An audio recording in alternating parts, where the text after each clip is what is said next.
Ready ready. আসসালামু আলাইকুম প্রিয় বন্ধুরা।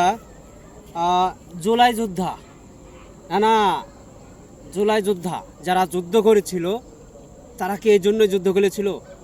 তারা এই জন্যই কি যুদ্ধ করেছিল যে জায়গায় জায়গায় মার খাবে?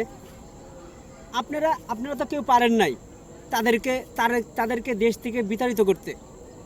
আপনারা 17 বছর পারেন নাই এই শেখ হাসিনাকে দেশ থেকে তাড়াইতে। যারা স্টুডেন্ট আছে জুলাই যোদ্ধায়, যারা এই যুদ্ধতে অংশগ্রহণ করছে 24-এ, তারা তারা আজ জায়গায় জায়গায় মার খাইতেছে। না বিষয়টা কেরম হচ্ছে, না বিষয়টা কেরম হচ্ছে।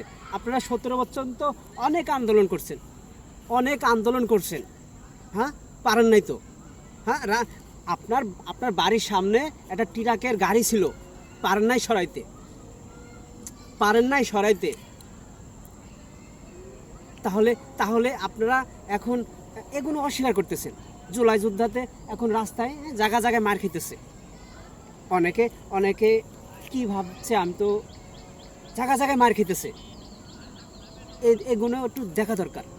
প্রিয় বন্ধুরা, কিছু বলার নাই, এটা আমার বাংলাদেশ। এই দেশে সবই সম্ভব।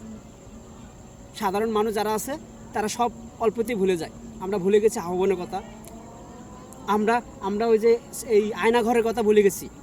প্রিয় বন্ধুরা, আর কিছুদিন পরে আমরা সব ভুলে যাব। সব ভুলে যাব। আসসালামু আলাইকুম।